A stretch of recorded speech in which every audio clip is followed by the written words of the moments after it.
Salam Tilas Tapa. Sebelum masuk pada cerita, Tilas Tapa mengucapkan turut berduka cita atas musibah gempa yang menimpa saudara-saudara kita di Cianjur. Semoga tetap diberikan kesabaran dan ketabahan atas apa yang terjadi. Untuk sahabat-sahabat Tilas Tapa dimanapun kalian berada, tetap waspada dan jangan lupa berdoa. Tanpa berlama-lama lagi, mari kita lanjutkan kisah Ujang. Ini dia ceritanya.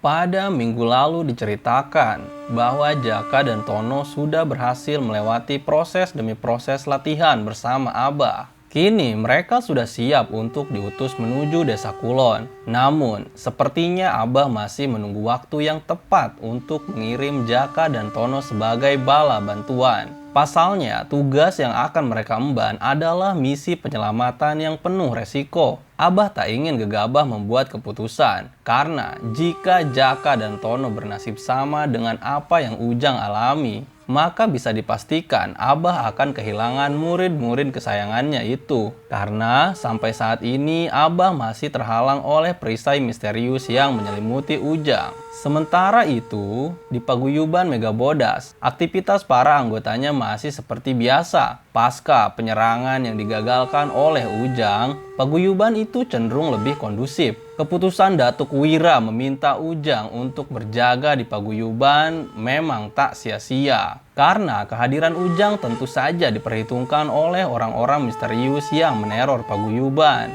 Setelah tinggal di paguyuban selama sebulan lebih, Ujang mulai merasa nyaman. Karena menurutnya tak ada tanda-tanda yang janggal dalam aktivitas paguyuban itu. Semuanya berjalan wajar-wajar saja. Tak seperti kabar yang menyebutkan bahwa paguyuban Megabodas adalah paguyuban sesat. Ujang melalui hari demi hari dengan nyaman. Karena di paguyuban itu, ia diperlakukan sangat istimewa. Ujang jadi betah. Hingga perlahan ia merasa memiliki tanggung jawab untuk membela paguyuban itu. Bahkan saat ini Ujang seperti lupa dengan misi yang diamanatkan oleh Abah Gufron.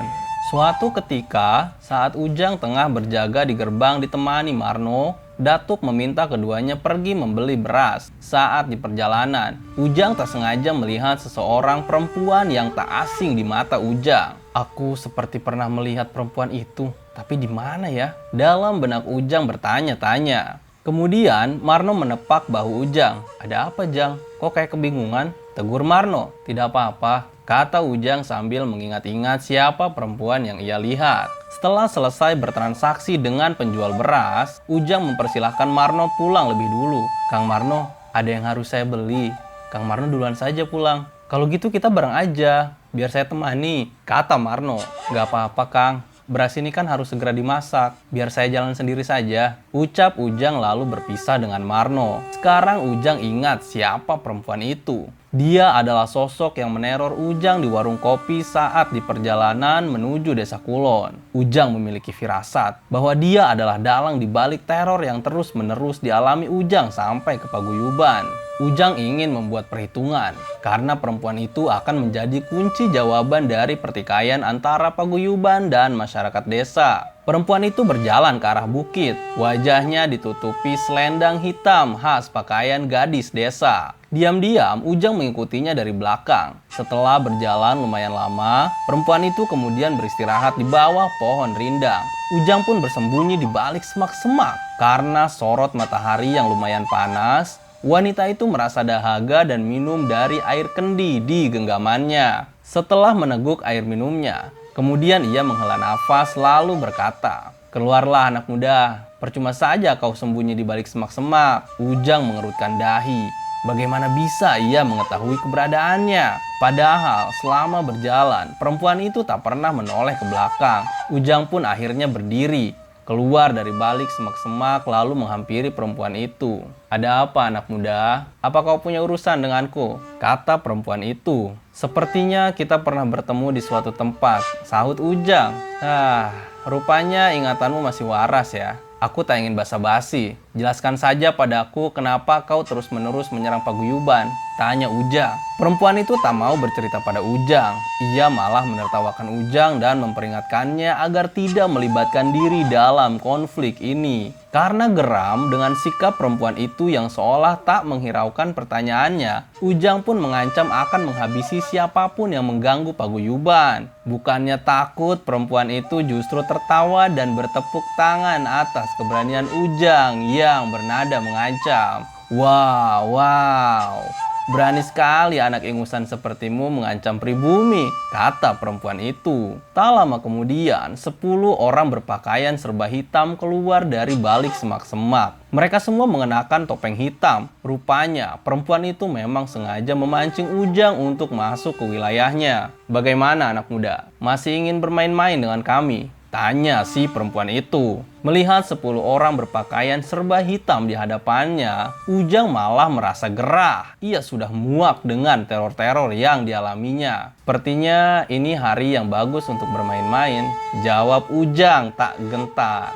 10 orang itu menyerang Ujang dengan bengisnya. Tapi Ujang tak kalah cepat. Meskipun main keroyok, Ujang masih bisa meladeni setiap serangan yang dilancarkan padanya. Ujang hanya bertahan dan menangkis setiap pukulan. Ia ingin membuka topeng ke 10 orang itu agar jelas identitasnya. Satu persatu topeng itu ditarik paksa oleh Ujang hingga rusak. Pada akhirnya Ujang sadar bahwa wajah di balik topeng hitam itu adalah mereka yang ikut menyerang di warung kopi tempo hari. Ternyata mereka memang dari kelompok yang sama dengan si perempuan. Pertarungan masih berlanjut. Salah seorang musuh melayangkan golok. Ujang berhasil menghindar. Namun sayang, kalung subuk yang dikenakan Ujang terkena sabetan golok itu hingga putus. Ketika kalung itu jatuh ke tanah, di waktu yang sama, Abah yang sedang duduk di teras rumah tiba-tiba merasakan aura Ujang kembali. Abah segera menerawang keberadaannya sebelum aura Ujang menghilang. Dengan telepati tingkat tinggi, Abah mampu melihat Ujang yang sedang dikeroyok. Abah juga melihat sosok perempuan misterius itu.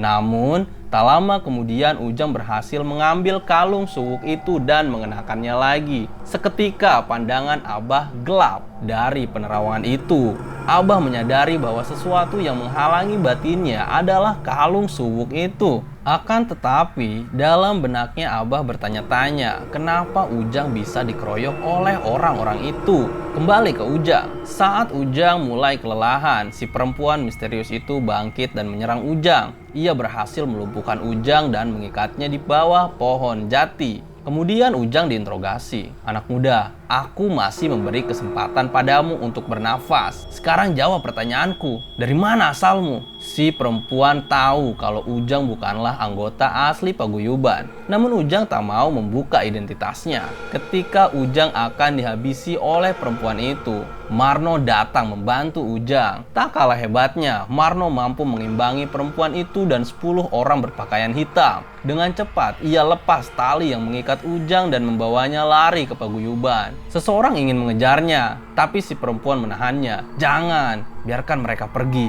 Kita belum siap. Ayo kembali ke markas. Misi mereka membuka identitas Ujang gagal. Usut punya usut. Rupanya perempuan dan kelompoknya menyangka bahwa Ujang adalah pendekar bayaran yang diperintah Datuk Wira untuk menjaga paguyuban. Makanya dari awal perempuan itu mengancam Ujang agar tidak melibatkan diri ke dalam konflik berkepanjangan antara masyarakat dan paguyuban. Sementara itu, di tempat lain, Abah yang sempat menerawang keberadaan Ujang saat kalung subuknya terlepas, mulai mengatur rencana. Jaka dan Tono pun dipanggil. Jaka, Tono, sepertinya kalian akan segera berangkat menyusul Ujang. Kondisi Ujang sedang di luar kendali. Ia dipengaruhi ajian yang sangat kuat. Lalu bagaimana keadaan Ujang, Bah? Tanya Jaka. Ujang baik-baik saja. Tapi Ujang yang akan kalian temui nanti bukan Ujang yang kalian kenal. Bisa jadi ia akan menyerang kalian. Jaka dan Tono merasa sedih mendengar kabar itu. Keduanya geram. Tak sabar ingin menjemput sahabatnya itu dan menghabisi sosok yang mempengaruhinya. Namun, Abah meminta Jaka dan Tono untuk berhati-hati karena orang yang mempengaruhi Ujang adalah orang sakti. Ya, dia adalah Datuk Wira. Kemudian Abah mulai menceritakan titik permasalahannya. Dulu, Desa Kulon adalah tempat paniisan para jawara. Paniisan adalah istilah tempat yang dijadikan pelarian dari berbagai permasalahan. Paniisan dikenal sebagai tempat yang mampu menetralisir aura kejahatan yang ada dalam jiwa manusia. Hal ini disebabkan karena adanya daya magis tersendiri pada lingkungan sekitar paniisan. Sehingga bagi siapa saja yang memiliki masalah dengan orang lain lalu datang ke paniisan, maka permasalahan yang dialaminya seolah akan hilang begitu saja. Bisa dibilang, paniisan adalah tempat pelarian orang-orang bermasalah untuk menetralisir aura jahat dalam jiwanya. Agar saat ia kembali ke asalnya, semua orang seolah lupa pada kejahatan yang pernah diperbuat. Misalnya, ada maling motor yang buron. Jika ia memasuki kawasan paniisan, maka setelah keluar ia akan dianggap biasa saja seperti tak punya masalah. Karena hal itulah Desa Kulon sempat didatangi banyak orang untuk sekedar niis atau bersinggah melupakan permasalahan yang dialami. Perekonomian desa itu pun tumbuh dengan baik karena banyaknya tamu yang singgah dan menyewa gubuk-gubuk penginapan warga pribumi. Warung-warung di sekitar Desa Kulon pun ramai pengunjung. Namun, sejak kedatangan Datuk Wira yang mendirikan paguyuban Megabodas di Desa Kulon, istilah paniisan seketika berubah terbalik.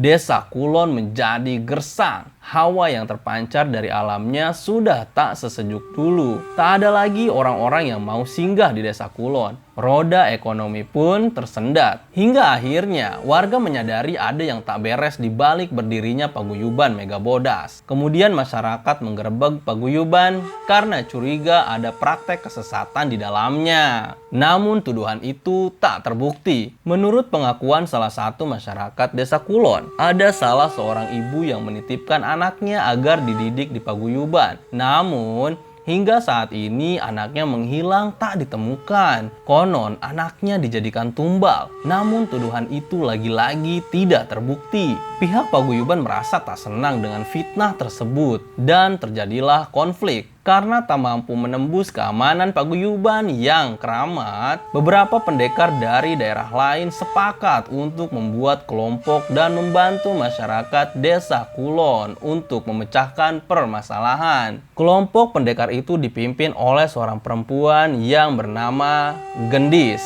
Ya, dialah perempuan yang selama ini meneror Ujang bersama kelompoknya. Sejak mereka tahu tujuan Ujang adalah Megabodas, Gendis dan kelompoknya menganggap Ujang sebagai musuh karena berada di pihak Megabodas. Hal itulah yang membuat misi Ujang tak menemukan titik temu. Ditambah lagi, saat ini Ujang sudah dipengaruhi kekuatan Kalung Suwuk. Akan sangat sulit menyadarkan Ujang selama Suwuk itu masih ia kenakan. Jaka dan Tono begitu khusyuk menyimak penjelasan Abah. Sebelum kalian bertemu Ujang, Abah ingin kalian pergi menemui Gendis dan kelompoknya. Kalian harus luruskan kesalahpahaman antara mereka dan Ujang, kata Abah. Tapi Bah, apa mereka akan menerima kami begitu saja? Kami khawatir mereka akan menganggap kami musuh seperti yang dialami Ujang. Kalian tak usah khawatir, kata Abah. Kemudian Abah memberikan gulungan surat yang terbuat dari kulit sapi. Kalau kalian bertemu dengan Gendis, berikan surat ini padanya. Baik Bah, kalau begitu